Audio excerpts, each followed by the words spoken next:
Okay, so this is going to be a fun one. The Boston Red Sox played the New York Yankees just recently, and there's been a big story going around that, it's not big news. It's not big news, but I think the graphics kind of tell the whole story if you're in the know. Rafael Devers was plunked by Gerrit Cole, and the Red Sox all think it's intentional. We're going to get all into that. I'm going to start here with my initial reactions because, holy cow, I think this is going to be fun for us Red Sox fans. We're used to some pain recently, but this is finally going to be a time where we get to actually kind of laugh a little bit. And when the Red Sox have down years, us Red Sox fans, at least those who have been around and have been following the team for a while, have gotten great joy in celebrating the Red Sox small victories or the Yankees. Our small victories are usually the Yankees' big losses and heartbreak. So this is kind of one of these like we own you moments that I have to talk about because it's fun. Want to switch it up. So that's a really kind of a exciting intro. So hello everyone, I'm Evan Sharrard. Welcome to Red Sox Digest. Please subscribe for all the latest on pretty much everything Red Sox. Trying to switch it up here, get something less newsy and more fun. So let's jump right into it. Let's kind of talk about what happened. I'm going to give you my reaction. We'll kind of switch over here, talk about these stats in a second. But why don't we just kind of like look at some of these pictures, right? I mean, look at that. This is from last season too.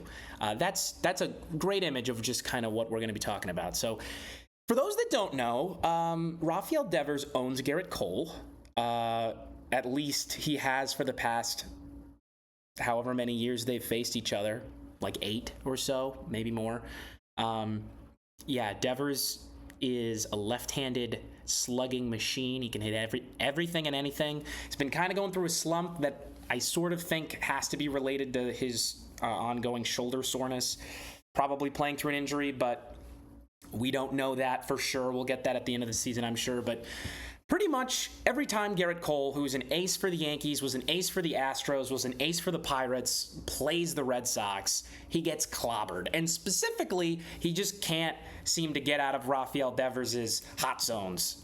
So this is another image, pretty much the same thing. Rafael in the background, trotting around the bases, different uniforms, different days. There are the stats.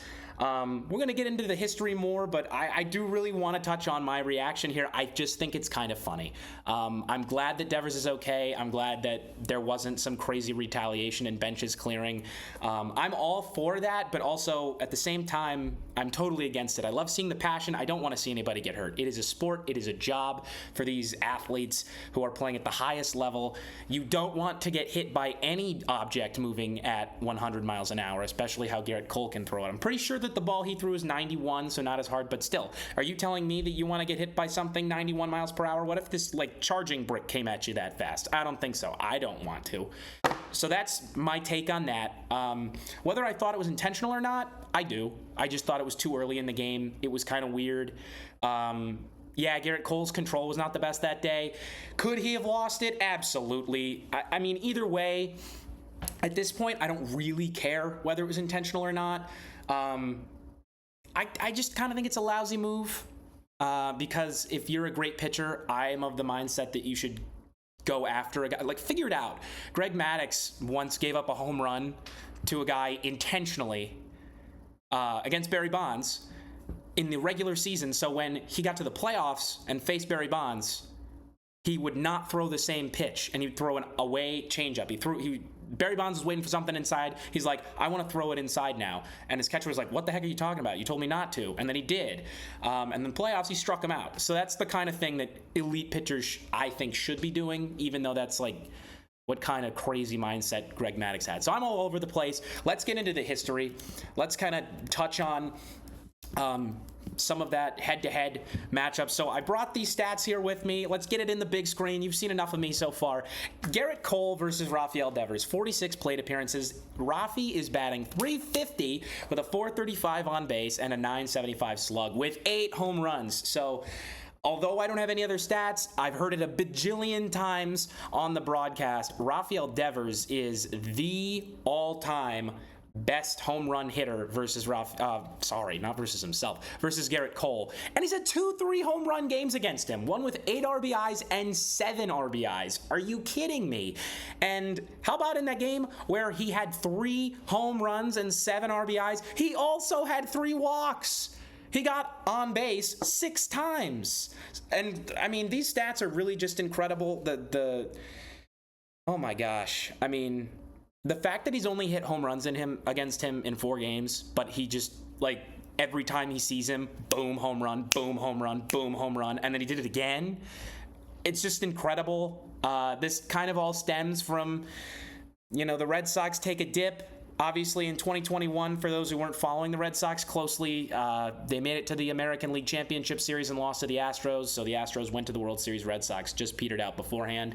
But La Carita, babyface, as they call him, has just killed Gerrit Cole. I mean, these numbers are crazy. There are few players that ever have multi-home run games, let alone 3 home run games in their entire career. And Rafael Devers has done it against an ace-level pitcher. Most of those guys will say, like, I remember Mookie Betts has had 2 in a season with the Red Sox before going to LA, and he hit 3 against the Royals. He did hit 3 against Ohtani. One of those might not have been against Ohtani. 2 of them were at least. But that was in Ohtani's rookie year. And then he hit those 3 against the Royals.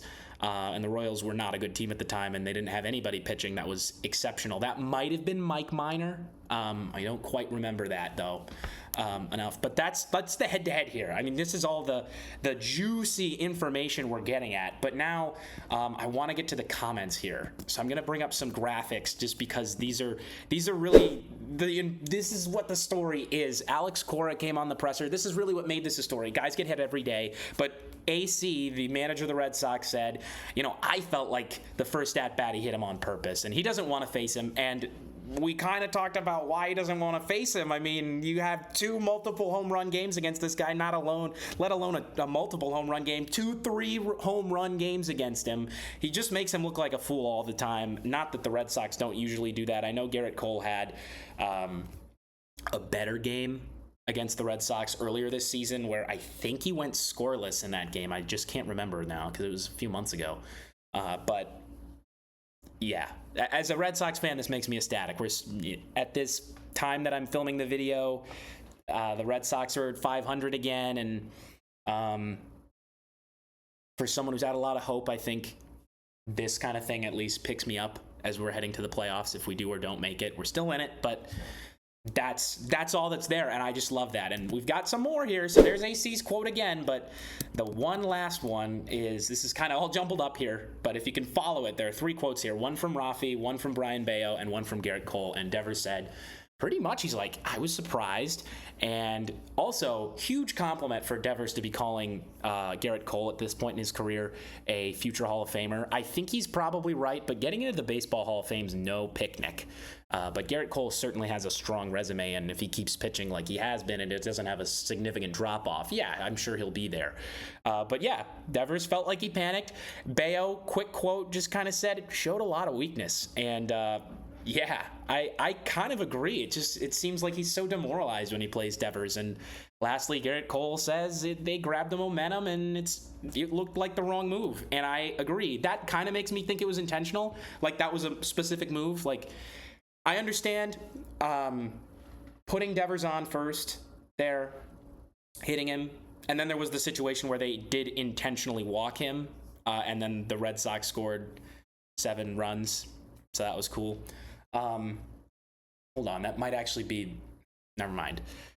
Sorry, I don't know where I was going with that, but yeah, it does seem like, let's just take a look at some of these pictures here. Like, get this on the big screen. Clearly not happy here. Clearly that he knows the stats and the matchups. Also, the playoffs, he's batting 500. I know it's only 5 appearances, but still. And then, I mean, he's just dejected here. That's just really what this is.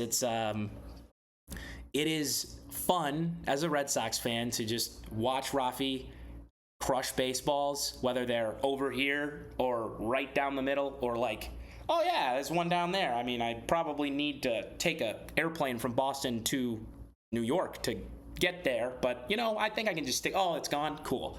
That's what this kid does. And it's funny referring to him as a kid. He's almost 30 now. But I remember when he came up, I was excited about him then. I love him now. How can you not love this and this as a Red Sox fan? That face, that happiness when we're not playing well, when we are playing well, the kid just loves baseball. And it's awesome to see Gerrit Cole like this as a Red Sox fan. So that's what I got for you guys today. Hope you enjoyed. I know that this happened a few days ago, but I wanted to add my thoughts on this just because I really think that as Red Sox fans, we need to be able to enjoy what's going on in the moment, look forward to the future, appreciate everything that's happened, maybe be upset about the things that have happened, and be always hopeful, because hope is kind of what makes us all, it's a big part of being human. So thank you all for watching. I'm Evan Sharrard, and I will see you next time. Go Red Sox. Don't forget to subscribe. It is free. And thank you once again, Evan Sharrard, signing off.